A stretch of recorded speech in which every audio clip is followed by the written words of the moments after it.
Xics i xiques, ja tenim la primera nostra infografia a la qual hem inclòs text i una imatge.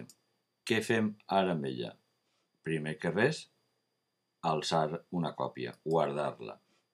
Li hem de donar un nom i desar-la. Recordeu que funciona per blocs i que els blocs es poden duplicar i redimensionar.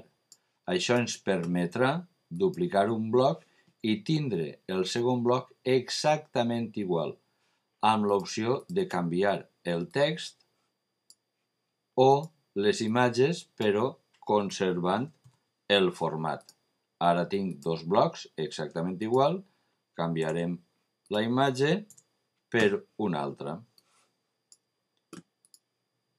Molt bé. Una volta feta la nostra infografia, tenim les diferents opcions que podeu veure en el menú de dalt a la dreta. Primera, que ja hem dit, alçar-la. També tenim l'opció de vista prèvia. Així és com es veuria si la incrustàrem en un bloc o la descarregàrem. Tornem a l'editor i aquí veureu que la podem descarregar, publicar o compartir. Descarregar. En la versió gratuïta les opcions són limitades, però podem descarregar-la en diferents qualitats, en JPG o PNG. El que no podem és en PDF, però ho podem fer després.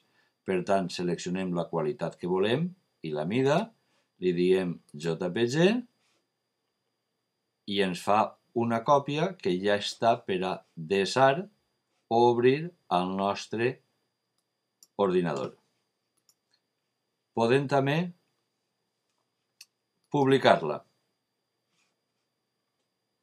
Per això ens donarà l'enllaç o el codi per a incrustar-la dins d'un blog o d'una pàgina web o d'on ens parega.